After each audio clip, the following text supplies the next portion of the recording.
ရှေးပကံပြည်ကြီးတွေကျန်စစ်သားအမိရှိသောသူရဲကောင်းသည်ဦးရှိခဲ့သည်သူသည်ပကံပြည်ရှင်အနော်ယထာမီလေရွေးရှင်စစ်သူကြီးလေးဦးထဲတွင်တဦးအပါဝင်ဖြစ်ပြီးတတိပတိနှင့်ပြည့်စုံသလိုဉာဏ်ပညာလည်းကြီးမားလာပေသည်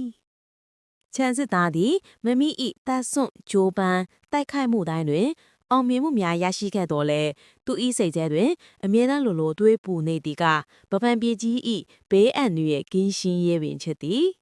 တနေ့သောအခါကျန်စစ်သားသည်မြင်းဖြူတစည်းကိုစီး၍တောနတ်ကြီးတစ်ခုအတွင်သို့ထက်ခွာလာခဲ့သည်ထိုတောနတ်ကြီးတဲတွင်ရှေးပဝေတနီကပင်တကိုးကြီးလှပါသည်ဆိုသောအရင်ဓမ္မအမိရှိသည့်လံတော်ကြီးတစ်ချောင်းပုံအောင်နေကြောင်းသူကြားသိထားခဲ့သည်အရင်ဓမ္မလန်သည်အလွန်တရာမှအဆူရှာထက်မြက်သည်ထိုလှန်ကိုကိုင်းဆောင်သူအားစစ်မြေပြင်၌မိသူမြောက်မရှင်ပလိုက်နိုင်ဟုနာမည်ကြီးလေသည်